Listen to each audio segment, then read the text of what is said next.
AT news हम खबर शामिल करते चले फुलरवान से, जहां मेरे जमात इस्लामी मौलाना सिराजुल हक ने नायब पंजाब जमात इस्लामी बशीर अहमद गुजर के भांजे की रस्म कुल में शिरकत की। इसी वाले से मजीद जानते हैं वेग न्यूज़ के नुमाइंदे अख्तर महमूद से।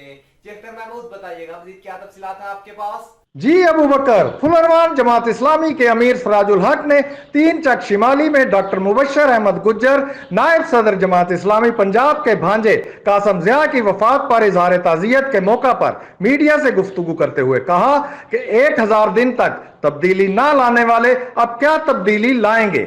अवाम महंगाई की चक्की में पिस रहे हैं, हुकूमत को गरीबों का कोई ख्याल नहीं। इमरान खान ने अपने वुज़रा को तब्दील किया, ब्यूरोक्रेसी को तब्दील किया, इसको इमरान खान ने तब्दीली का नाम दिया। इनका कहना था कि एहतसाब का इदारा सियासी इदारा बन गया है, जो इक़्तिदार में इनको पूछा भी नहीं जाता। हुक्मरानों का एहतसाब का दावा दुरुस्त साबित ना हुआ।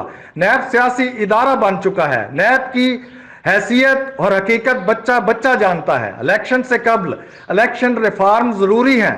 अगर रिफॉर्म्स के बगैर इलेक्शन हुए तो अवाम वोट के लिए नहीं निकलेंगे। इनका कहना था कि हम चाहते हैं हुकूमत और अपोजिशन धांधली से पाक इलेक्शन के लिए निजाम तजवीज कर ले।